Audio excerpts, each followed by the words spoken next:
రాజీ లేని పోరాటమే మా మార్గం. అధికారం లేకున్నా 100 ఏళ్లుగా కమ్యూనిస్టు పార్టీ సజీవం. పార్టీ చీలికతో దేశ వ్యవస్థకు తీరని నష్టం. కమ్యూనిస్టు పార్టీలు కలవాలన్నదే మా నినాదం.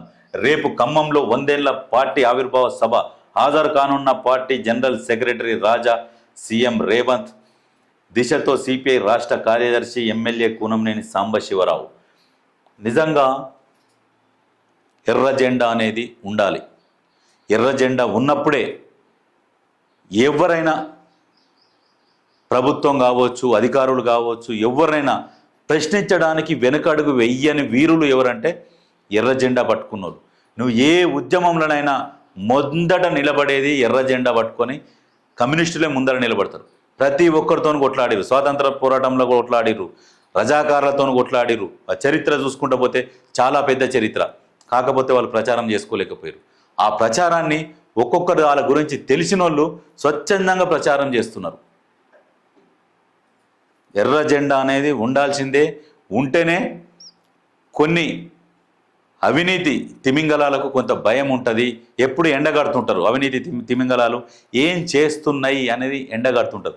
చాలామందికి ఏం చేస్తారంటే ఎర్ర జెండా అంటే ఎంత వాళ్ళు ఉంటారు, వీళ్ళు ఉంటారు అని అనుకుంటారు. కానీ ఎర్ర జెండాల కొంతమంది ఉంటారు మేధావులు.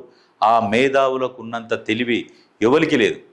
వాళ్ళు పాలకపక్షం సైడ్ వస్తే అది వేరే ఉంటుంది. కానీ వాళ్ళు ఎంతసేపటికి ప్రశ్నించే తత్వం మాది అని అట్లనే ఉంటారు వాళ్ళు. నిజంగా ఎర్ర జెండాల ఎవరైతే అందులో ఉంటారో ప్రధానమైన నాయకులు, వాళ్ళు ఎప్పుడైనా మాట్లాడుతున్నప్పుడు ఒక డిబేట్లో కానీ ఎక్కడన్నా కానీ ఒక క్షుణ్ణంగా పరిశీలించిరి. ఏంటంటే దేశ రాజకీయాలు కావచ్చు, రాష్ట్ర రాజకీయాలు కావచ్చు, ఎక్కడెక్కడ ఏం జరుగుతున్నాయి అని చెప్పేసి క్లియర్గా చెప్పుకుంటూ పోతారు. వాళ్ళకు ఏంటంటే ఎక్కడ కూడా భయము, వణుకు, తొణుకు ఏది ఉండదు.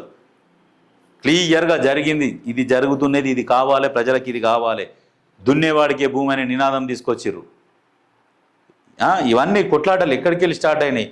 మొన్న రీసెంట్గా కరెంట్ ఉద్యమంలో ముందర నిలబడ్డదే వీళ్ళు. ఇటువంటి వాళ్ళని కాపాడుకోవాలి. ఇప్పుడు బీజేపీ వాళ్ళందరూ ఎర్ర జెండా సైడ్ పోతున్నారు.